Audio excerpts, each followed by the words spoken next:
안녕하세요, 유경상입니다. 네오딕스 프리에디션 퀵스타트 7번째 동영상입니다. 이번 시간에는 지금까지 살펴본 네오딕스 프리에디션의 기능들을 활용하여 ASP.NET MVC 웹 어플리케이션을 작성하는 데모를 보여드리도록 하겠습니다. 샘플 어플리케이션은 기존 데모하고 동일하게요, 간단한 데이터 조회, 변경 웹 어플리케이션인데요. MVC4를 사용을 할 거고요. 기존에 만들어놨던 비즈니스 로직 계층을 재사용하도록 하겠습니다. 마찬가지로 EXTNet 그리드 컴포넌트를 사용하는 예제도 보여드릴 건데요. 데모 순서는 프로젝트 구조를 일단 간략하게 소개드리고요. 첫 번째 단계로 데이터를 조회하고 보여주는 간단한 MVC 패턴을 보여드리고요. 두 번째 단계로 좀 더 복잡하게 그리드 컴포넌트를 사용해서 데이터를 추가 수정 삭제하는 AJAX 구현을 보여드리도록 하겠습니다. 그리고 마지막으로 엔티티 기반으로 어플리케이션을 변경하는 것을 보여드리도록 하죠. 데모를 살펴볼까요? 자, MVC 프로젝트를 하나 추가를 해보죠. 사용할 프로젝트 템플릿은 ASP.NET MVC4 웹 응용 프로그램 템플릿이고요. MVC 자체의 템플릿으로는 empty 템플릿, 그러니까 비어있음 템플릿을 사용을 할 거예요. 시간 관계상 미리 만들어 놓은 프로젝트가 quickstart.mvc.web 프로젝트예요. 그래서 이 프로젝트에는 미리 스타일 시트나 폭스ML, 이미지 같은 걸 미리 추가해 놨고요. 그리고 레이아웃 뷰도 미리 추가해 놨어요. 이 레이아웃 뷰는 HTML의 기본 틀, 그러니까 헤드, 바디 뭐 이런 것들, 그다음에 헤더 태그들 미리 넣어놨고요. 그래서 앞으로 만들 뷰들은 이 컨텐트 섹션에 이 바디 부분을 만을 렌더링 하게 될 거예요. 첫 번째 데모는 간단한 컨트롤러와 뷰를 만들어서 데이터를 조회하는 웹페이지를 만들어 보도록 하죠. 일단 컨트롤러를 하나 추가를 하시고요. 홈 컨트롤러를 추가를 하고 여기서 데이터 조회를 수행을 하면 되죠.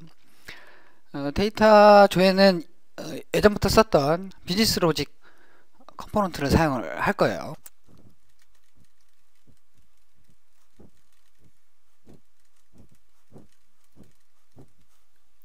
자, 보시는 바와 같이 인덱스 액션에서 데이터 액세스 컴포넌트에 get demo product 메소드로 호출해서 데이터셋을 받아오죠. 그 중에서 이제 데이터 테이블만을 받아서 뷰에게 모델로서 넘겨주고 있어요.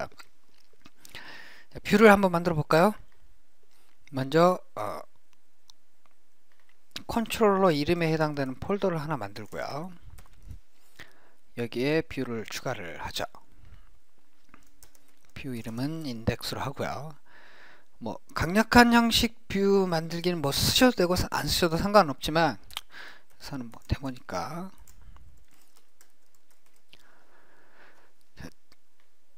컨트롤러가 데이터 테이블을 뷰한테 넘겨졌기 때문에 모델 클래스가 바로 데이터 테이블 클래스가 되는 거예요. 그래서 레이아웃은 이미 준비되어 있는 걸 사용을 하도록 하고요. 자, 이렇게 뷰가 만들어졌으면 일단 요직문을 하나 추가하고요.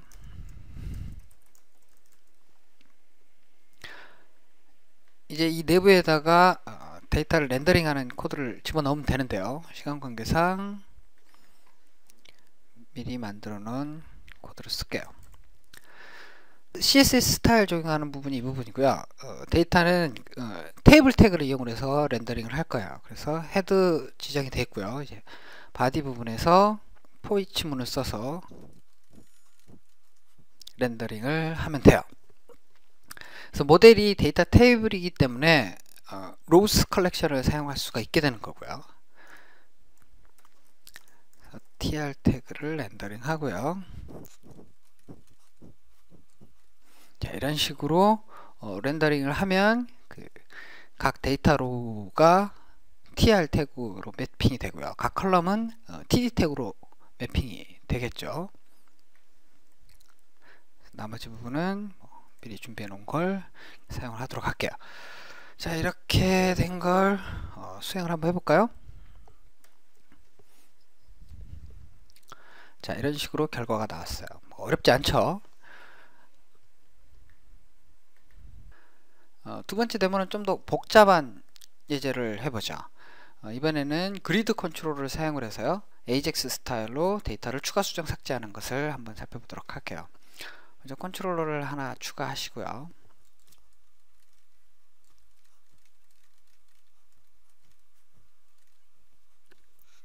이 컨트롤러에서는 특별하게 뷰에게 모델 데이터를 넘겨주거나 하지 않아요. 왜냐하면 HTML이 직접 AJAX 호출을 해서 이 컨트롤러를 호출할 거기 때문에, 그래서 인덱스 액션에서는 특별한 어떤 작업을 해주지를 않아요. 그래서 바로 뷰를 한번 만들어 보도록 할게요.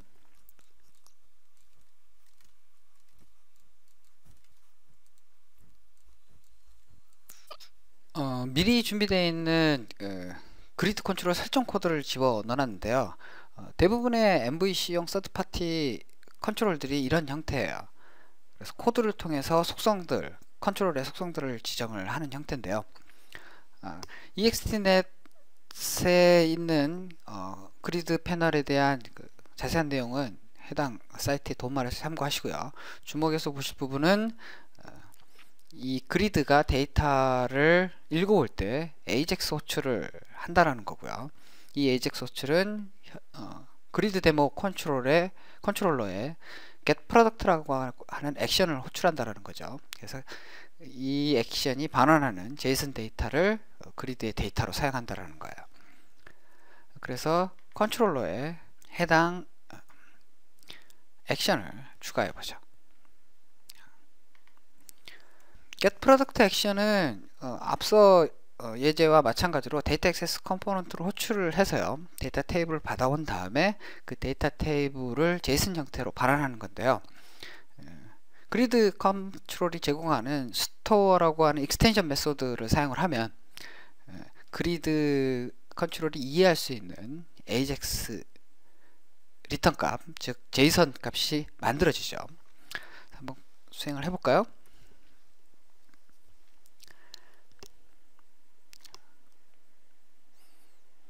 이제 추가 수정 삭제하고 저장하는 부분을 추가적으로 작성을 해볼게요. 추가 수정 삭제 저장은 마찬가지로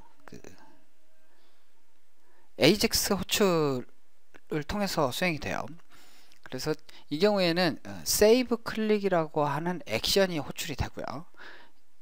이 save 클릭에 추가 수정 삭제된 레코드가 제이슨 형태로 날아가죠.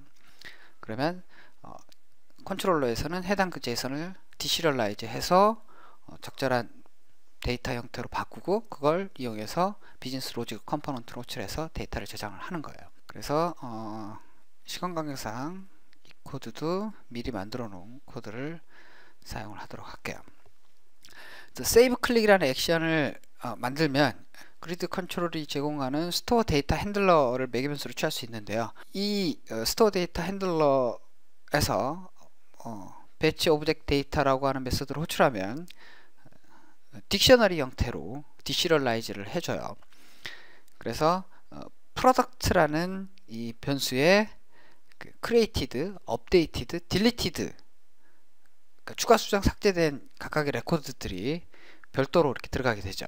그래서 비즈니스 로직 컴포넌트에 세이브를 호출을 하면 이미 우리가 지난 시간에 이미 만들었던 비즈니스 로직 컴포넌트가 데이터를 저장을 하게 되는 거죠.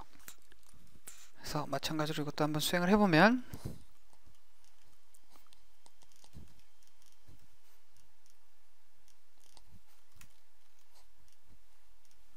자, 이렇게 데이터를 추가 수정 삭제가 된다는 걸 아실 수 있으실 거예요. 다음으로 보여드릴 데모는 엔티티에 관련된 건데요. MVC 웹 애플리케이션을 작성을 할 때 반드시 엔티티를 쓰라는 법은 없어요.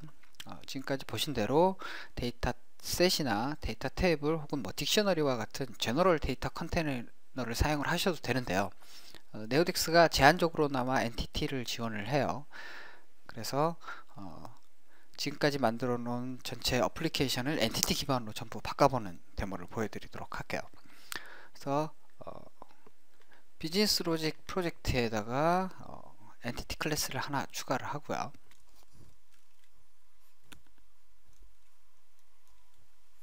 엔티티 클래스는 뭐 테이블과 1대1로 매핑되어 있는 그런 아주 간단한 엔티티 클래스고요. 그래서 이 클래스를 쓰도록 데이터 액세스 컴포넌트를 바꿔볼게요. 엔티티 클래스를 쓸 때는 execute query 데이터셋이 아니라 execute query list라는 메서드를 사용을 해요. 그래서 여기에 반환받고자 하는 그 엔티티 타입을 명시를 해주시면 되죠. 그래서 이 경우에 이제 리턴되는 타입은 리스트 t예요. 그래서 리스트 프로덕트라고 이렇게 바꿔주시면 이제 이 get demo 프로덕트는 프로덕트의 리스트를 반환을 하는 메소드로 바뀌었고요. 그리고 추가 수정 삭제하는 메소드도 마찬가지로 프로덕트를 사용하도록 바꿔볼게요. 자, 이제 데이터 액세스 컴포넌트는 프로덕트라는 엔티티 클래스를 이용해서 데이터를 추가 수정 삭제를 해요. 그래서 지금 여기 예제는 지금 전부 다 폭스ML을 사용을 하는데 다행스럽게도 프로덕트의 그 속성 이름과 그 딕셔너리의 키 이름이 동일하기 때문에 별다른 폭스ML 파일을 변경하거나 수정하지 않아도 돼요. 그래서 폭스ML을 안 쓰실 때는 직접 엔티티 클래스 매개 변수를 엔티티 클래스에 있는 값으로 사용하도록 이런 식으로 바꿔주시면 되죠.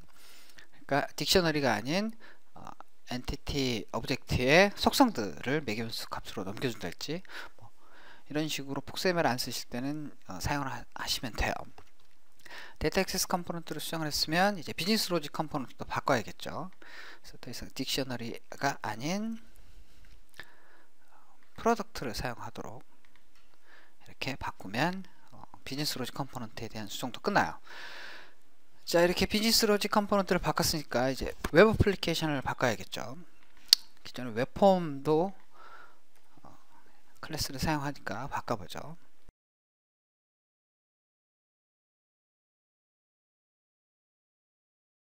이제 바로 이렇게 데이터 탭을 첨부하지 않고 바로 수정을 하시면 되고요.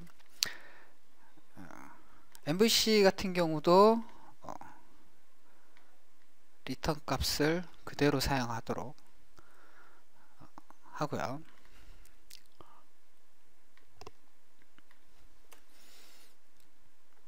딕셔너리 대신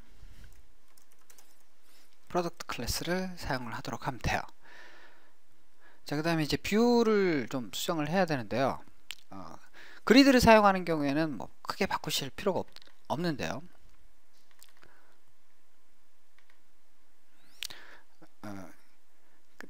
이렇게 직접 렌더링을 하는 경우에는 모델이 이제 더 이상 데이터 테이블이 아니죠. 그래서 리스트에 프로덕트 클래스의 리스트가 모델로 넘어오게 되고요. 이제 데이터 로우가 아닌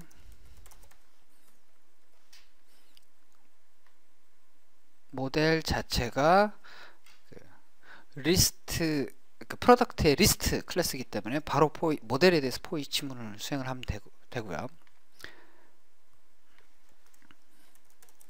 바로 이제 프로덕트 아이디 속성 값으로 쭉 액세스를 하면 되겠어요. 미리 준비된 코드를 사용을 해보죠. 자, 이렇게 하면 이제 모두 엔티티 기반으로 모든 프로젝트가 수정이 되었어요. 수행을 해보면 마찬가지로 이렇게 예전과 동일하게 작동을 한다는 걸 아실 수 있으실 거예요. 자, 이상으로 MVC 웹 어플리케이션 데모를 마치도록 하겠습니다. 지금까지 네오딕스 프리 에디션 퀵스타트 7번째 동영상을 마치도록 하겠습니다. 이번 시간에는 네오딕스를 이용하여 MVC 웹 어플리케이션을 작성하는 데모를 보여드렸습니다. 이번이 퀵스타트 시리즈의 마지막 동영상인데요. 이외에도 네오딕스를 활용하는 다양한 동영상을 계속 제공할 예정이니 네오딕스 블로그를 자주 찾아주시면 감사하겠습니다. 감사합니다.